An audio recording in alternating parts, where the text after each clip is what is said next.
it's Jill with Simply Made Unique by Jill, and today we're talking about putting some patina on the statue that's going to be going outside. So I've already primed and painted this statue, and I bought him at a thrift store a while back. He's a cherub with a bowl on top and a little plant can go in. I know I want him out in my lanai or in my yard.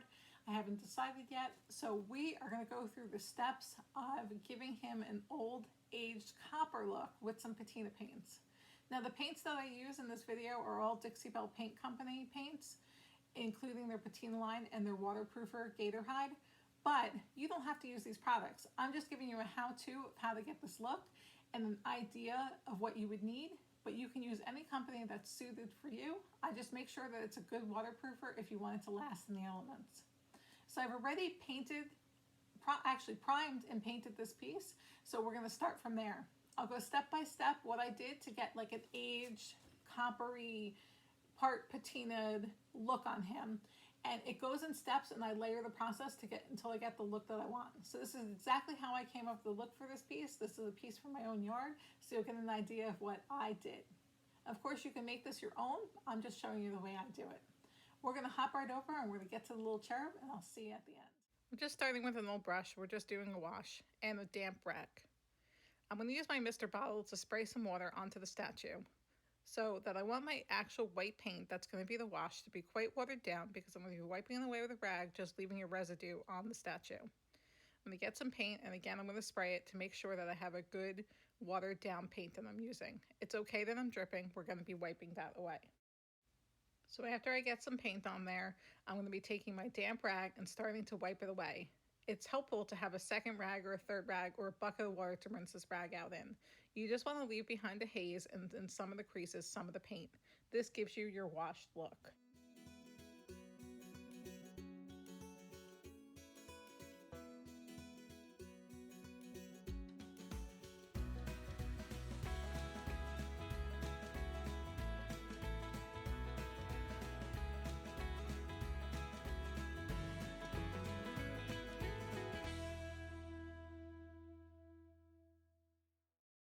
Now that that's done, I'm going to be adding some copper patina paint.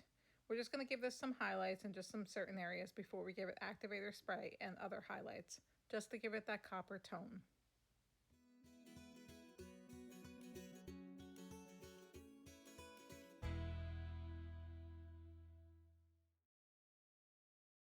And the next step to the patina is you give this a quick second coat, because that's what you're going to spray the Activator Spray on.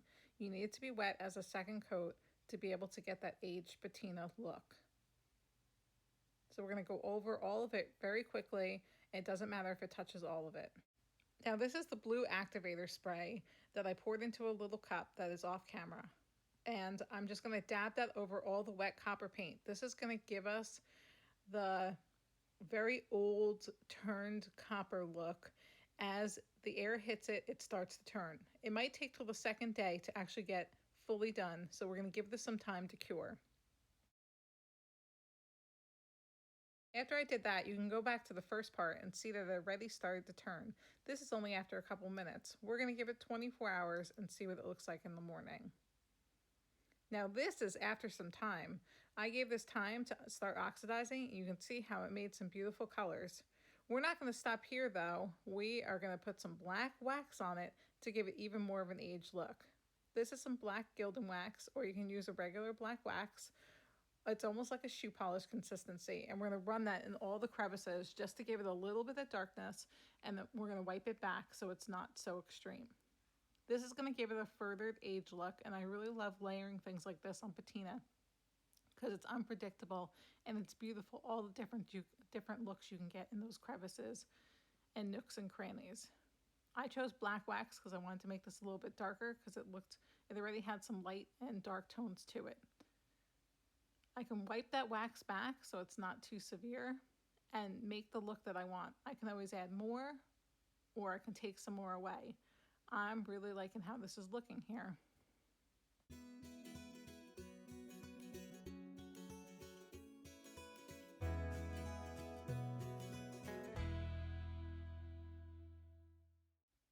After I was done with that, I felt like I was still missing something. So I went back with a little straight copper again and just added like a quick brush over that I'm going to wipe back, because I wanted to have a little bit more of a copper feel. You can see me doing that here.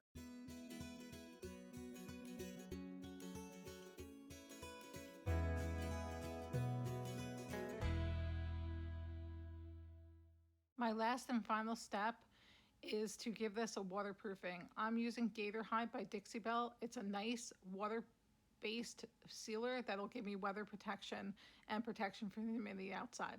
It's a nice satin finish, and I want to make sure I get in all the crevices. I'm going to give it 3 coats a few hours apart, and I'll be ready to go out into my garden. All right, we're all finished with the cherub. I'll show you him at the end of this video, all out in my yard, all sparkling, and he's got his plant in him.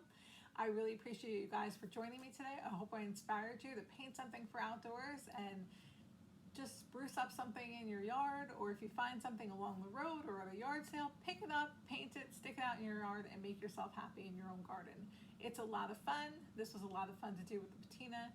And you guys can catch all my videos by making sure that you hit the little bell below so you'll always know when a new video is loaded. You can also find me on Facebook and Instagram under Simply Made Unique by Jill.